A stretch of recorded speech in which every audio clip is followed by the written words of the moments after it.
Hello there and welcome back to my YouTube channel. Today we are doing a day in the life of a realtor, but this is not going to be an average day in the life of a realtor because what I'm doing today is definitely not how my day used to look. We'll get back to that, but first, I've been getting a lot of requests from you guys asking to do a video where I share my systems, the systems that I have in my business, the checklists that just make things really streamlined. And so at the very end of the video, I'm going to do that. I will share my systems with you, so be sure to watch until the end. You're not going to want to miss that. If you were to go back to my channel and look at my day in the life of a real estate agent videos that I made 6 months ago, a year ago, 2 years ago, my day is going to look drastically different than it does today.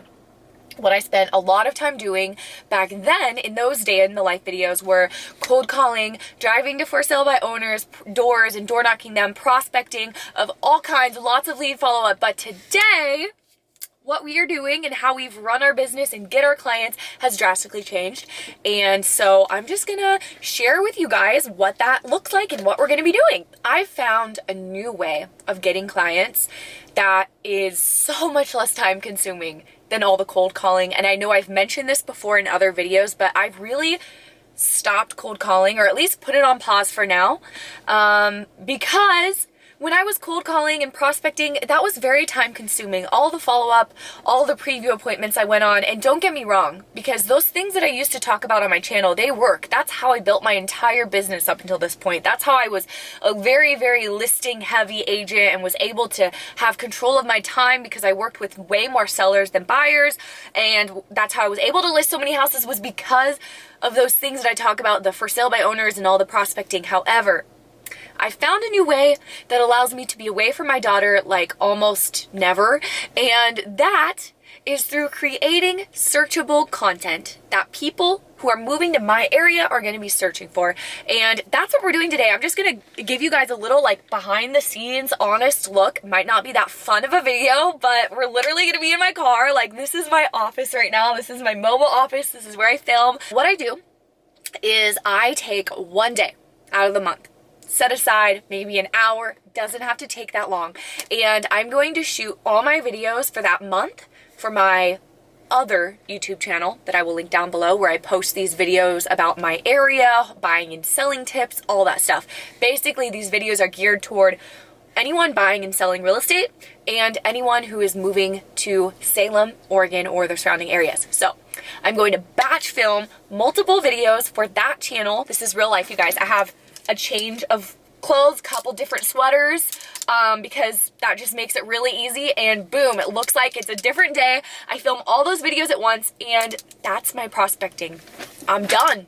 I obviously just edit them real quick. Usually I don't do too much editing to them, and then upload them, but I don't upload them all at once. I schedule them. When you make YouTube videos, you can like schedule your videos to go out, so I schedule them throughout the month or the next couple months or so. So I film them all at once, and then I wait for the phone to ring. And I know this is something that I just started doing, so I'm not super experienced with this. We are learning together on this channel. If doing this causes us to be not as listing heavy as we used to be, or currently are, or like to be, then I might supplement with some cold calling or other forms of prospecting within the next few months. We'll see how it goes, because most of the people reaching out from this method have been buyers. However, the thing that I really love, or am loving, and this is something that could change too, because like I said, I'm still new to this, and this is something that we literally just started doing in our business. But the thing that I really love about it is that the clients that are reaching out so far have all been way over what my average price point is. And so I've actually been able to work with less clients and do fewer transactions, but make a lot more money because they're higher price point, if that makes sense. And that is always the goal for me, is to make more by working less. So even though they are buyers, I do try to stay away from those and work with more sellers, because that's really where the control of your time is.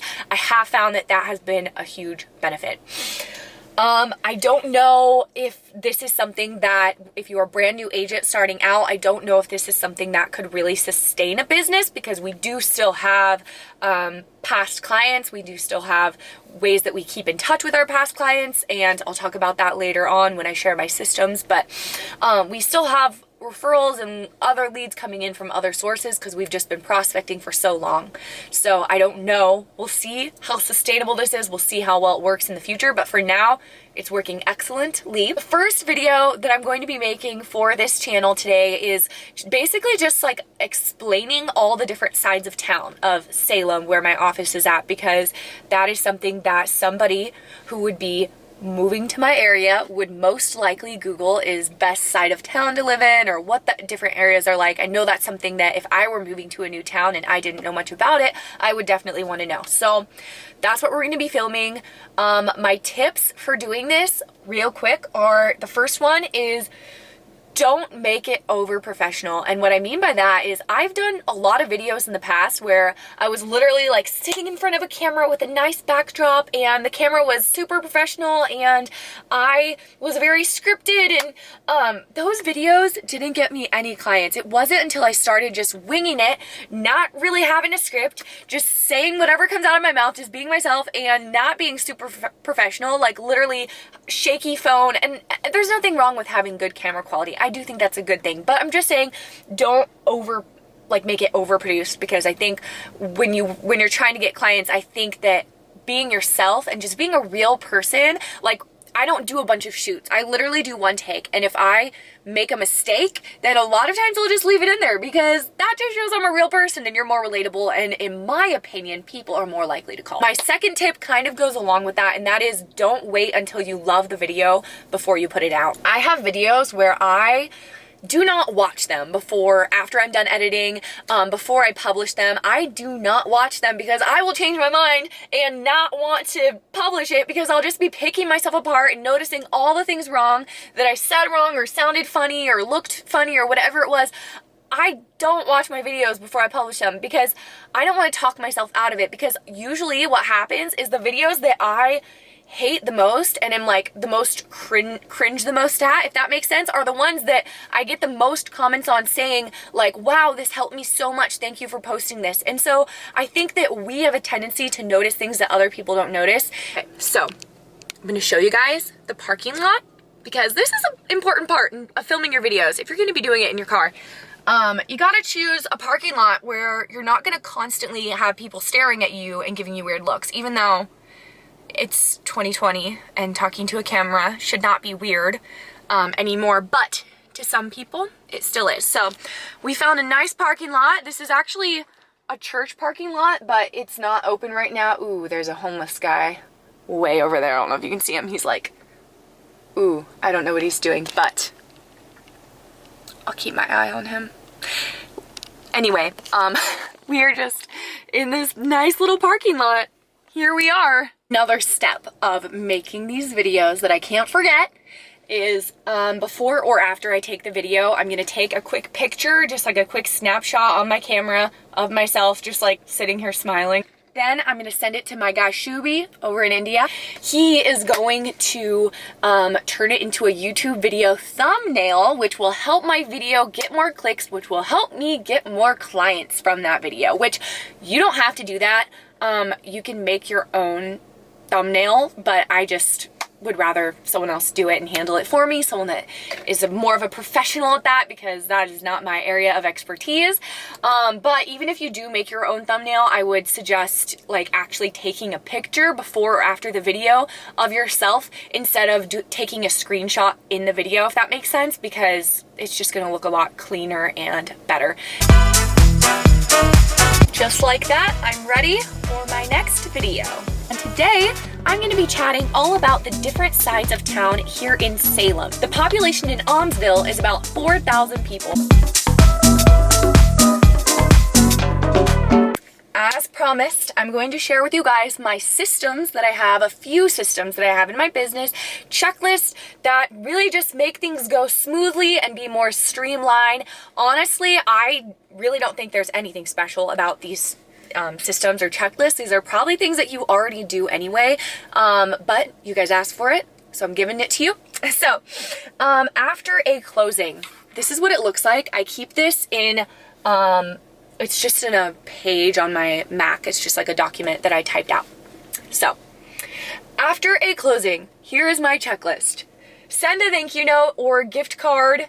Send a handwritten thank you note and gift card to that person in the mail. Then I send a email that I already have drafted out, so I only have to copy and paste it. I send an email asking the client to write me a review on Zillow and on another website that we use to get reviews from.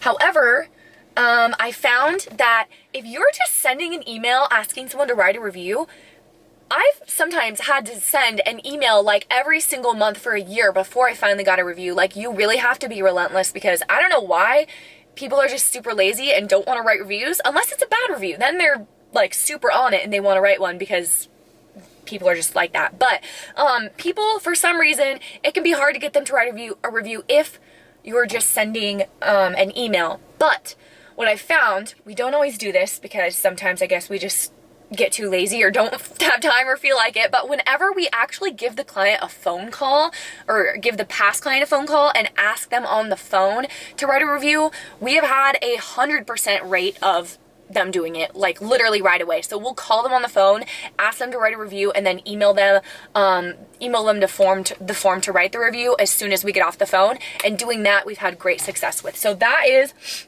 the second thing that we want to make sure we do every time we have a closing, is ask for a review.